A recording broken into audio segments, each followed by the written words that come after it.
What's going on, everyone? Welcome to hour number 2 of a Football Friday edition of Back Your Play with Q. As always, I'm your host, Rich Quinones. Don't forget, check us out on the YouTube channel at Rich Q on Q, our NFL talk, college talk from our good friends over at Play It Again Sports, 1450 Clements Bridge Road. Our guy, Double B Squared, Brandon Bell, great linebacker, standout, Penn State, also a former NFL linebacker. We finally tracked him down as we get set. I figured maybe you only wanted to come on when Penn State was like 3-0. So now that they're 3-0, we'll get into Penn State in a couple moments. But good to touch base and wrap with you, B. How you been, brother? I'm good, man. Glad to be back on. Appreciate you having me every time. You know, I'm always welcome. No, absolutely. And yeah, it's definitely talking Penn State when they're 3-0 is definitely a lot easier, more fun than otherwise. So We'll I'm get happy. into them in a second. Let's talk a little NFL. And you know, I think it takes a week or two to kind of get acclimated, right? And we kind of start to separate some of the teams. I think we'll see it in another week or so, but we'll stick with our backyard in the NFC East right now. You got the Giants and their offense and nothing against a very good San Francisco team. Dallas loses Diggs, but they still are a pretty big favorite this weekend as well, 12.5. You got a surprise in Washington, and then you got the Philadelphia Eagles who have Tampa Bay on Monday night. I get the sense that Eagles fans are getting a little more temperamental than usual looking at the Eagles. So let's start with the NFC East and just kind of overall thoughts on that division, and then we'll kind of highlight what you think of the Eagles thus far. Yeah, I think per usual, the NFC East is gonna be, it's gonna get mixy. You know, those games are never gimmies for either squad, no matter the records. So when those games come up, that'll be definitely fun to watch. It's kind of hard to tell right now. Like you said, the Eagles are not necessarily moving as smoothly, I guess Eagles fans would want, but that's football. I mean, you have to leave last year in the past. Jalen Hurts keeps talking about it.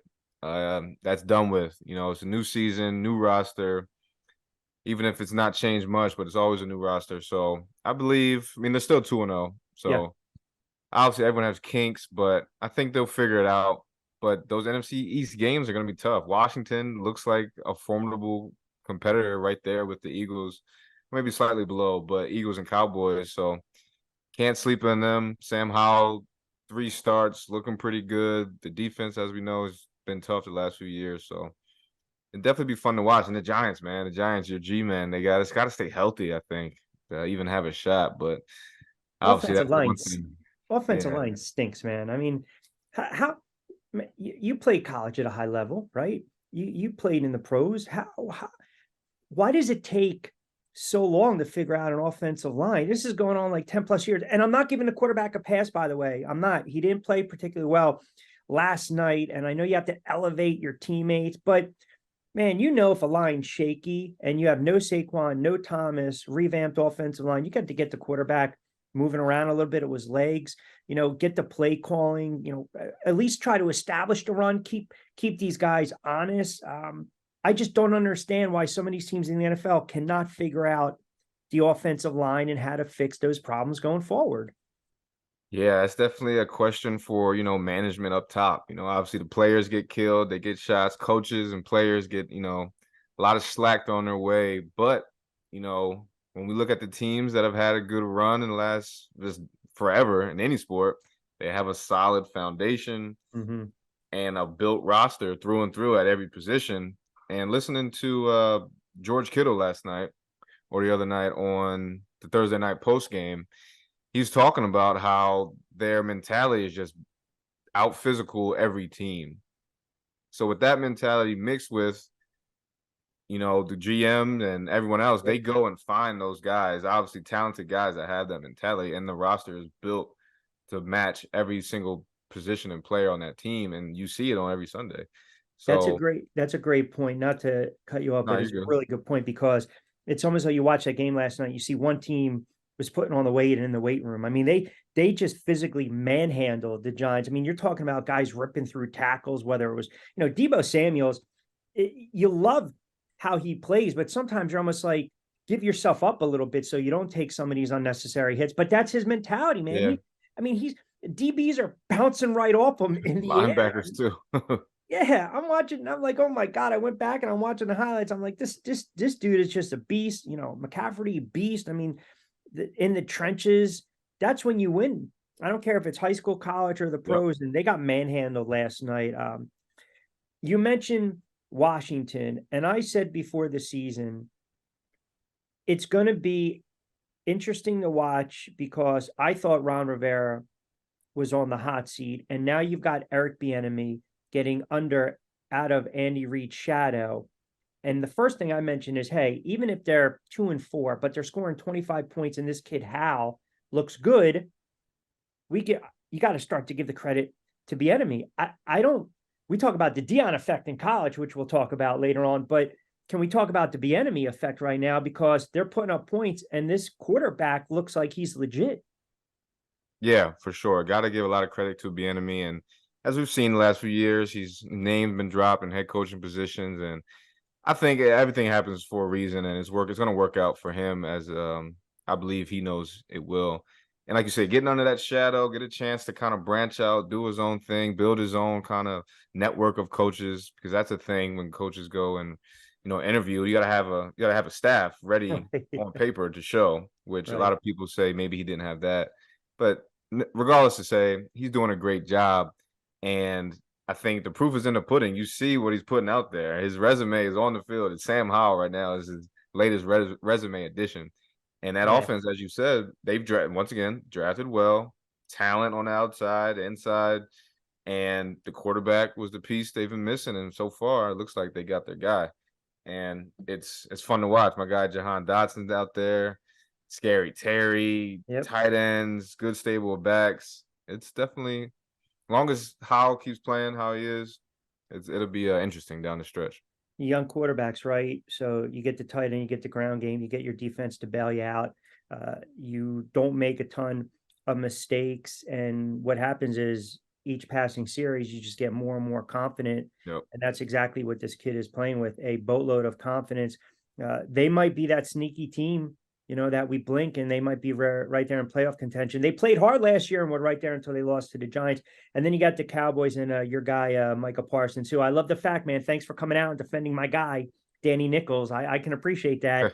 Uh, how much of a loss is Diggs? I mean, and this is no disrespect. He's a very good player, but he ain't Micah Parsons, right? So when you kind of take a step back and you look at this and say defensively, how much do they lose? Yeah, I think it's definitely still a big blow. I mean, he's one of the best out there. Young cornerback, size, length, speed, ball skills. We see it all. And I think it just goes back to that mentality of how they play, how the Dallas defense plays. And obviously, like you said, he's no Michael Parsons. We know that D line is probably the strongest, group on the field. But it all ties in together. When you got Yeah. guys that rush like that, and then you got a guy that can go pluck a ball and guard anyone on the field, you play a little more loose and you're more Yep. confident in some of these pressure packages and playing man to man and certain zone concepts. So everything I've been hearing, he really took a step this year. Was a captain, named the captain, his leadership, and just his kind of attention to detail on every little thing. So it's definitely sad to see. Godspeed to him, but I don't think that. With that being said, I don't think the Cowboys will change their scheme and mentality. But obviously, you got a ball hawk back there. Yep. Definitely can swing some games for you. So that it definitely hurts.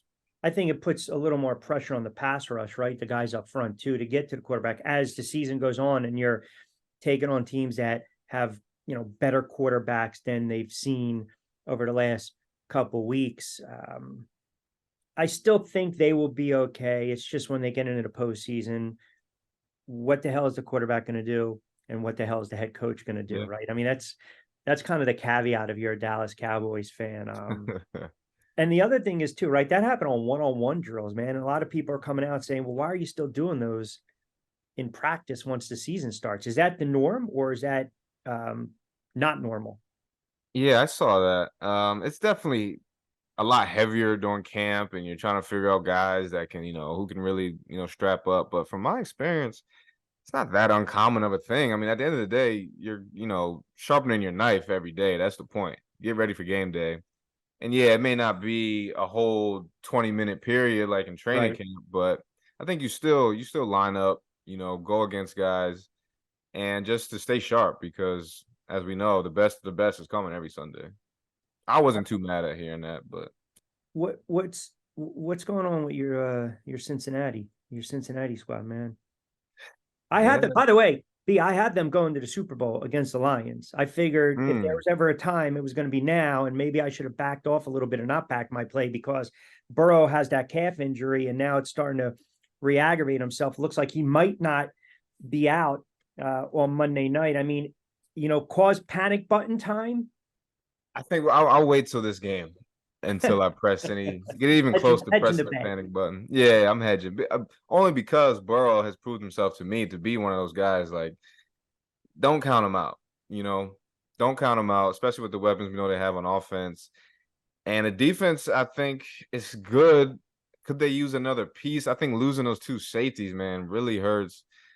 It's one of those deals where you like if I'm a Cincinnati fan, I'd like to shell out some money and either keep those guys Yes. or one of them at least, or bring in another vet kind of equal status, equal levels. So that definitely hurts on the defensive end. And you see those guys, or at least Jesse Bates or Atlanta is paying out already. He's been balling out first few weeks. But I think Cincinnati, I'm not going to count them out yet. But we do have to be careful with Joe Burrow and his calf. As a myself, who's strained my left calf more than a few times, and we saw what happens with KD. It's very possible. That's the one thing they say. It can lead to an Aaron Rodgers injury. The further down the leg it goes. That's it's a great point because I thought the Rodgers injury was almost like the precursor from him tweaking his calf in training camp. And a lot of people were coming out saying the field, the turf, look, you've got the weather. They're talking about the play call, and now the assistant comes out and says it's my fault, or the quarterback should have got rid of it, or they shouldn't have tried to check. It's football, man. Yeah. I mean, it happened. Saquon twisted up his ankle, right, on grass. Yeah. Unfortunate with Chubb, which was a horrible injury. You feel for these guys, but it's football. You know this. I mean, it's just any given play. It can be non-contact, to be going across the middle. And from your point, you're talking about the quarterback position where you're stepping back. You're planting, you're moving around. There's a lot of stress Yeah. that's put back there. So that's tough, man. I mean, I believe that their window is just like Buffalo's window. Like they're right there, but they just for some reason maybe Cincinnati this year because of the injuries. Buffalo and Allen and Diggs may be going at it. I don't know, but those two teams, their window is right there because Kansas City eventually is going to figure it out, and they're going to go on a run and they'll rip off 6-7 games in a row and they'll win their 12-13 and they'll get home field advantage throughout the playoffs. But Buffalo and Cincinnati, I think that window is shrinking and shrinking right now for them, an opportunity to get to the Super Bowl and win it. Yeah, yeah, like you said, and just go back to the injury thing. Even with Trevon Diggs, I mean, with the one-on-ones, it's football. These things can happen at any moment. If it wasn't then, it could have been any play on the game day or any practice play. It really is. I was behind a guy who popped his Achilles in practice on grass, and we were just running conditioning drills. So it's like it can happen at any time. But to get back to Buffalo and Cincinnati, I mean, you said it. I don't think the window is closing because they have these elite quarterbacks. I won't say that. So you always have a chance. But to keep the roster, as strong as it is with the guys they have now, for sure. And that'll be up to management and front office to kind of bolster the roster around these great quarterbacks because obviously they need it. And it's different for different teams. Joe Burrow's been running around a lot his career, taking a lot of hits. That's somewhere you might want to bolster. As far as the Bills, I'm not sure what they really need. I feel like the roster looks good on paper. They just got to get it all together on Sundays, put it all together. But you got those two quarterbacks, man. Anything is possible. So going back to the quarterback position for a second, when you look at Josh Allen, he's extremely mentally, he's a talented quarterback, extremely athletic, strong arm, big kid, but 42 turnovers in 50 games. You can't be that good and talented and make those type of decisions. I'm wondering how much of the fact that Brian Daboll's now with the Giants and he's struggling a little bit. Is there a correlation to that, or it's just maybe trying to do too much bad decision making? I think there's always a little bit of a correlation. Maybe not 100% causation, but I always said, what's a player without a coach? What's a coach without a player? I mean, this is the game we play. And obviously, with the turnovers, it's tough because the more I listen to quarterbacks, talking to the guys I know and everything like that, obviously everyone is super confident. You have to be at that level, especially at quarterback.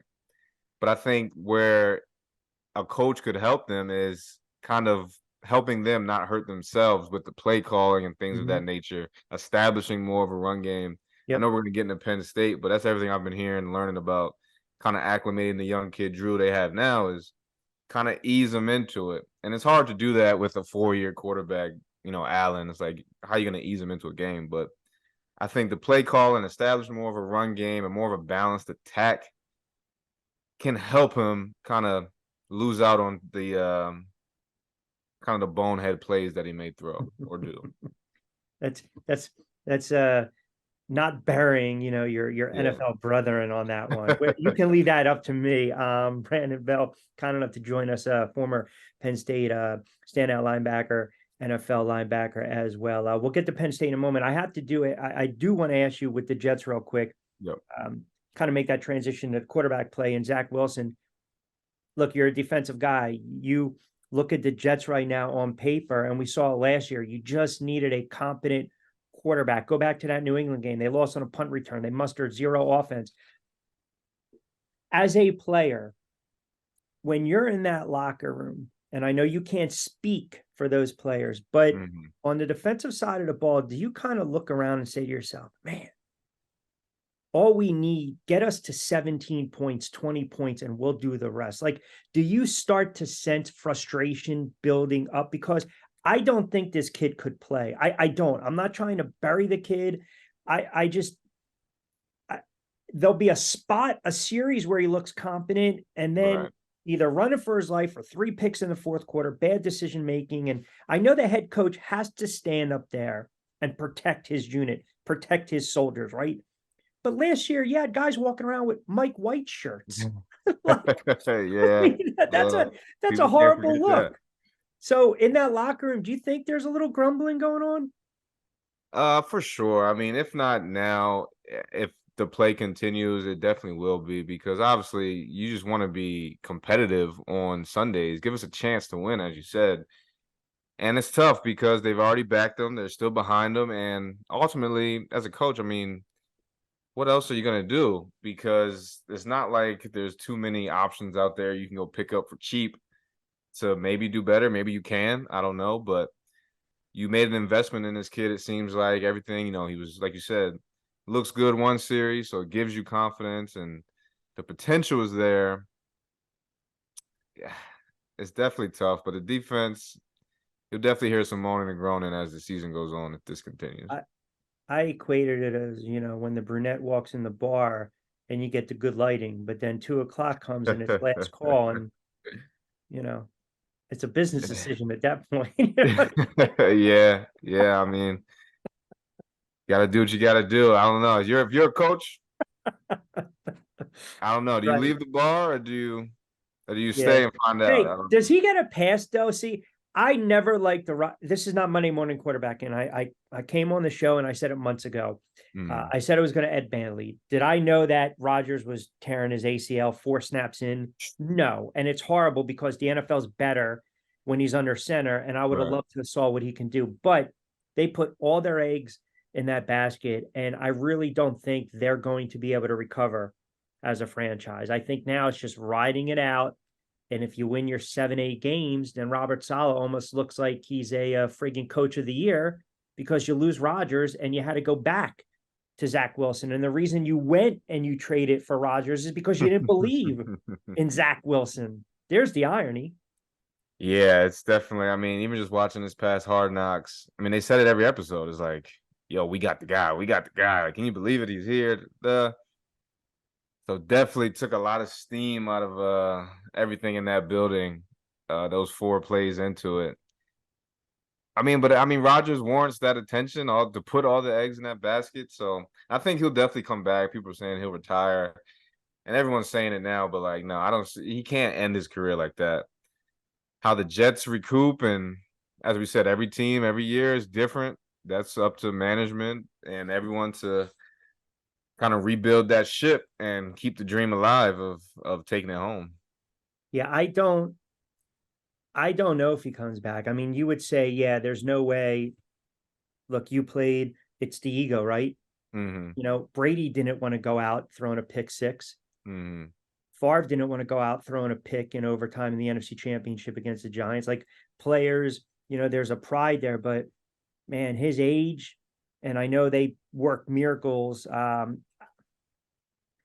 don't know. I mean, he's talking about listening to whales have sex. I mean, I don't know. I don't know what that sounds like. I don't know what that does for your Achilles. I don't want to know. But I mean, hey, if anyone can kind of come back, shoot, I've heard reports he's thinking in a come alternate on, man. universe playoffs he could come back, but Ah, I see him coming back to play football again. Maybe yeah, it's not with the Jets. yeah. Maybe it won't be the quality that we've seen him, but to all the reports, he didn't drop a step at his age now in training No, camp and no. everything like that. So we'll see. No, if he comes back, then you know what? It's whatever, go dark place, finding himself, whatever he's throwing, Yeah, you go. in the mouth and the whatever, man, smoking and joking. Hey, man, let us know what you're working with there, Rogers, will you? All right. Lastly, before I let you get out of here, all right, you can wax poetic about Penn State 3-0 Iowa this weekend, right? Laying 14.5. What's been the turnaround? What's been the difference here? Man, I think it's depth and talent, and with everything, it's depth and talent, especially at the quarterback position. I think these guys are playing confident. I say it all the time. Confidence in college football, especially, can take any team a long way, even teams without talent. But this team is stacked with it literally at every position. Finally knocking on the door of being an elite program to sit at the table with those few teams, as we know, that are always up there. And just got to put it all together on Saturday. And so far, they've been doing that. Um, I'm always happy to see they're figuring it out. Everything's Right. not going to be pretty blowout. I kind of like when teams are tough because Penn State always gets the best out of any team. But they're figuring it out, as they Yeah. go. Little adjustments here and there, and how to play this and attack this and adjust to this. So I think as the bigger moments come throughout this season, I'm confident that we will be prepared. Quarterbacks only taking a couple sacks, offensive line doing a good job. He hasn't turned the ball over, and they're averaging about 4.7 on the ground, right? So Yeah. Big Ten football. We're again in the trenches, man. We're trying to run the football. Lastly, the Deion Sanders effect, right? Coach Prime. I mean, forget about the line this week, laying 21 against Oregon. I've said, and I've said it probably over the last 7 to 10 days now, the impact, right? I mean, I'm not going to say after 3 games he's the best the best Mhm. coach in college football, but I believe at this moment he is the most impactful. He might be the most impactful coach in all of college sports. Um, at this moment, when you look at this team and the way he's been able to get these guys to jump from the transfer portal and telling these kids, hey, you know what?